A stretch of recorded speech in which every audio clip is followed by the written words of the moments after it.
Mesdames et Messieurs les représentants des autorités civiles et militaires, Mesdames et Messieurs les représentants des associations patriotiques, Monsieur le représentant de la députée Madame Tanguy, Mesdames et Messieurs les élus, Mesdames et Messieurs les représentants des familles de Marcel Flore, d'Aristide Guébriac, de Guy Arnoux et de Yves Guélec, merci d'être présents.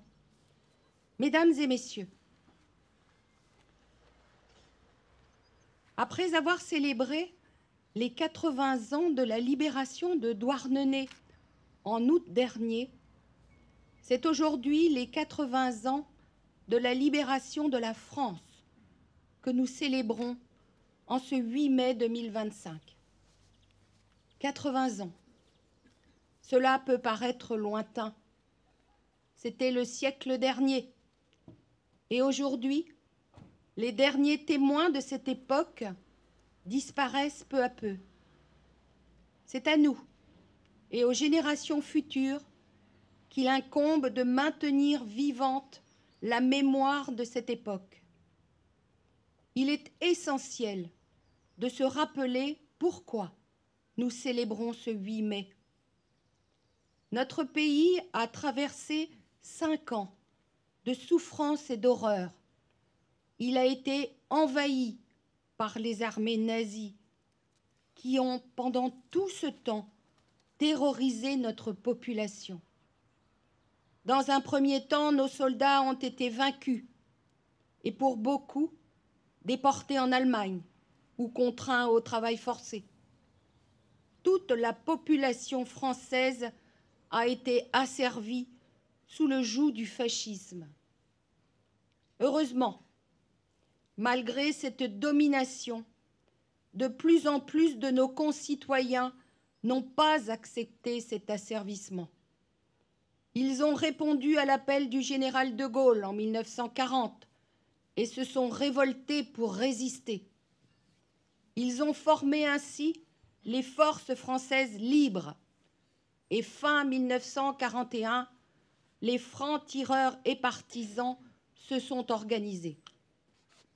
Au cours de ces 5 années de guerre, beaucoup de ces résistants ont perdu la vie, soit au combat, soit en déportation. 5 années où l'armée nazie n'aura de cesse de mettre à exécution son plan d'épuration et de déportation, en éliminant femmes, enfants, hommes, qui ne correspondaient pas à leurs critères idéologiques. Nous commémorons aussi aujourd'hui leur mémoire, parmi tant d'autres qui ont payé de leur vie leur engagement pour la liberté. 5 années pendant lesquelles des milliers de Français ont été contraints à l'exode, fuyant les zones occupées dans l'espoir de trouver refuge, affamés, pourchassés, exécutés. Cette fuite n'a été que le début d'un long calvaire. Et puis, le 8 mai 1945, enfin, la victoire. Grâce à tous ceux qui ont refusé de vivre sous la domination nazie, grâce à nos alliés venus des 4 coins du monde pour nous aider à chasser cet ennemi, la France a retrouvé sa liberté. Rendons hommage à tous ces combattants, à toutes celles et ceux qui ont sacrifié leur vie pour la liberté. Voilà 80 ans que la France vit en paix. Mais n'oublions pas que la guerre n'est jamais très loin. Nous devons être vigilants et soudés au sein de l'Europe. De plus en plus résonne la musique du discours extrême en France et dans d'autres pays. Ne laissons pas les discours de haine et de division semer la discorde. Ne soyons pas dupes, soyons conscients des dangers qu'ils représentent et ensemble faisons front. Ici, à Douarnenez, je souhaiterais remercier très sincèrement toutes celles et ceux qui ont participé à la réalisation de l'exposition présentée jusqu'au 10 mai à la salle des fêtes. C'est un excellent témoignage des combats qui se sont déroulés, mais aussi un rappel de l'engagement de femmes et d'hommes du pays de Douarnenez qui, comme tant d'autres, ont choisi de se battre et de dire non au fascisme. C'est grâce à eux aussi que nous vivons aujourd'hui dans une France libre. Notre devoir de citoyens est de ne pas les oublier et de les honorer et de transmettre aux jeunes générations que rien n'est jamais acquis, surtout la paix. Je remercie par leur présence les membres du piquet d'honneur de l'école navale sous le commandement du maître principal Olivier Carval. Merci. Message de l'UFAC, l'Union française des associations de combattants et de victimes de guerre. Le 8 mai 1945, il y a 80 ans, les alliés britanniques, américains, français et soviétiques obtenaient la reddition sans condition de l'armée de l'Allemagne nazie, les 7 et 8 mai 1945, à Reims et à Berlin. Ainsi, la barbarie nazie était vaincue, les peuples d'Europe retrouvaient leur liberté et leur souveraineté. Ce fut le plus important, le plus destructeur, le plus meurtrier des conflits de tous les temps. 100 millions de combattants, 62 millions de victimes, en majorité civiles. Rendons hommage à ces hommes et à ces femmes qui sont entrés dans la résistance et ont combattu pour la libération de la France occupée par les nazis. Rendons hommage aux combattants de la France libre et de tous ceux des armées alliées. Depuis août 1944, l'espoir renaît avec Paris libéré. De plus, n'oublions pas la solution finale mise en œuvre par les nazis avec les massacres génocidaires organisés industriellement par le recours aux chambres à gaz et aux fours crématoires. Le 8 mai 1945 portait un espoir de paix. Aujourd'hui, la guerre est aux portes de l'Europe avec l'agression de la Russie contre l'Ukraine. Un nouvel ordre mondial voudrait s'imposer à la place de celui de 1945. La commémoration du 8 mai 1945 est à la fois un acte de mémoire, de reconnaissance et un symbole d'espoir pour l'avenir, soulignant l'importance de la paix et de l'unité de l'Europe dans le monde. La paix est en danger sur notre continent. Il nous appartient de faire partager avec les pays européens nos valeurs de liberté, d'égalité et de fraternité. Vive la République, vive la France. Ouvrez le banc.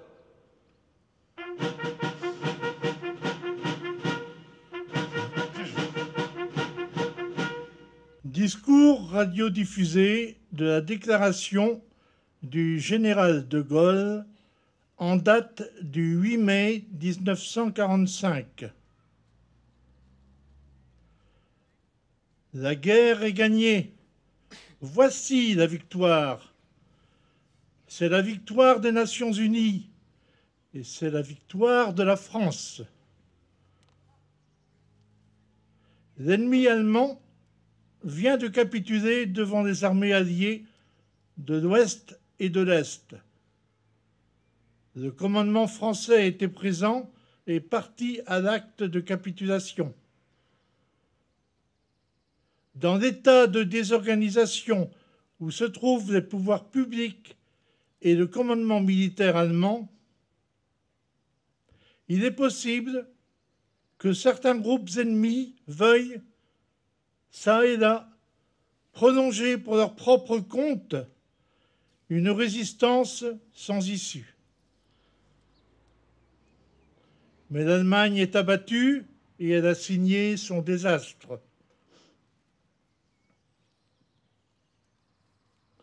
Tandis que les rayons de la gloire vont une fois de plus, resplendir au drapeau, la patrie porte sa pensée et son amour, d'abord vers ceux qui sont morts pour elle, ensuite vers ceux qui ont, pour son service, tant combattu et tant souffert. Pas un effort de ces soldats, de ces marins, de ces aviateurs, pas un acte de courage ou d'abnégation de ses fils et de ses filles, pas une souffrance de ces hommes et de ces femmes prisonniers, pas un deuil, pas un sacrifice, pas une larme n'auront donc été perdues. Dans la joie et dans la fierté nationale, le peuple français adresse son fraternel salut à ses vaillants alliés qui, comme lui, pour la même cause que lui, ont durement, longuement prodigué leur peine. À leurs héroïques armées et aux chefs qui les commandent, à tous ces hommes et à toutes ces femmes qui, dans le monde, ont lutté, pâti, travaillé pour que l'emporte à la fin des fins la justice et la liberté, honneur. Honneur pour toujours à nos armées et à leurs chefs, honneur à notre peuple que des épreuves terribles n'ont pu réduire ni fléchir, honneur aux Nations Unies qui ont mêlé leur sang à notre sang, leur peine à nos peines, leur espérance à notre espérance, et qui, aujourd'hui, triomphe avec nous. Ah, vive la France!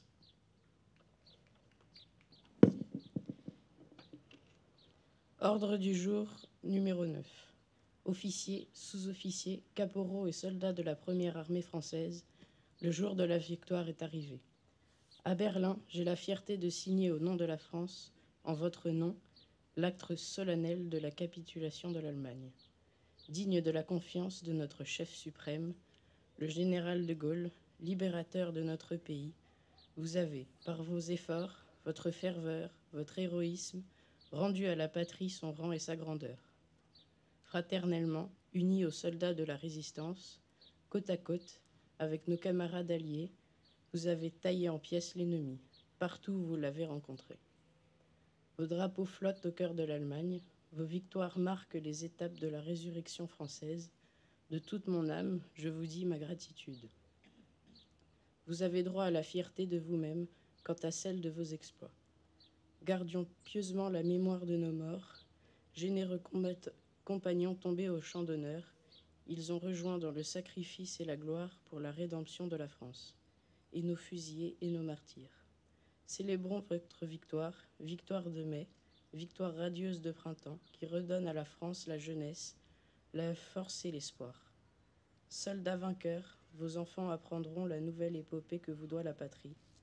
Berlin, le 9 mai 1945, le général de l'armée Delattre de Tassigny, commandant en chef de la première armée française.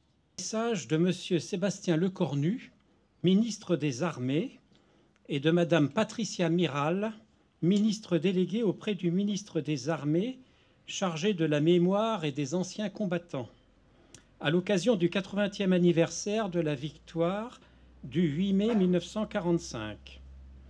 Le 8 mai 1945, quand la nouvelle de la victoire parvint à Paris, le général de Gaulle, qui incarnait la voix de la France libre et combattante, adressa ces mots à la nation. On a eu l'intégralité du discours tout de suite. Là, il y a un extrait.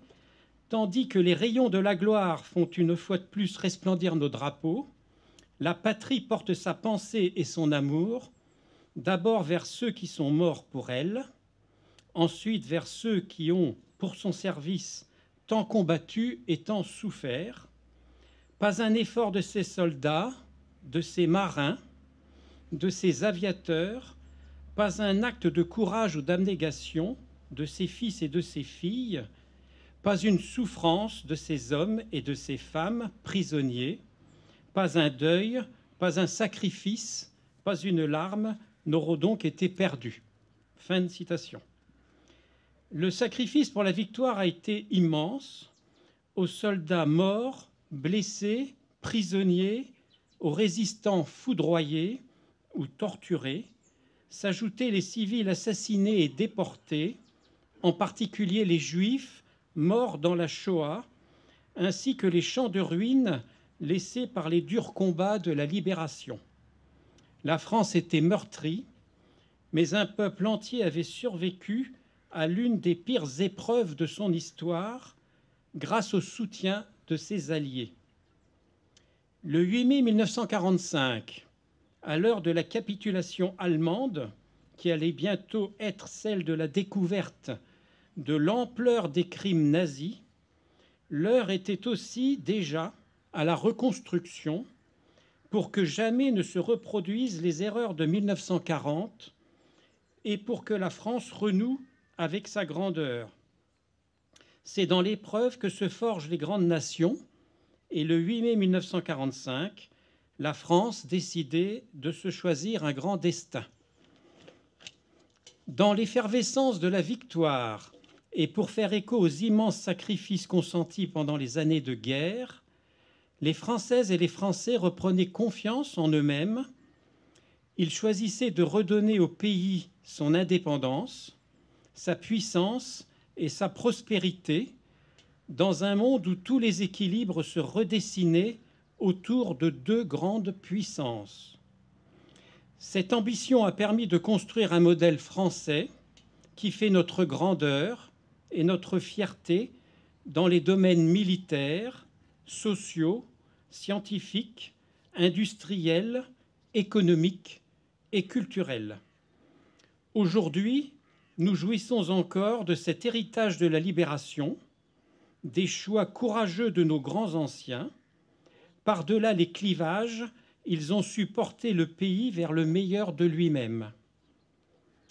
Alors que le cycle des commémorations du 80e anniversaire de la libération se termine, dans un monde où les menaces se multiplient, où des menaces anciennes planent à nouveau sur le pays, alors que les rapports de force internationaux se reconfigurent, souvenons-nous des sacrifices qu'une génération entière de Françaises et de Français a acceptés pour libérer le pays, pour le reconstruire et pour nous donner les moyens de notre souveraineté. Vive la République et vive la France. Fermez le banc.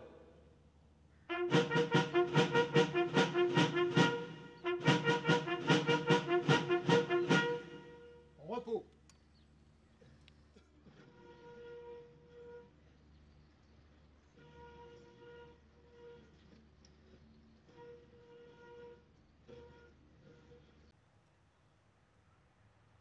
Au mort.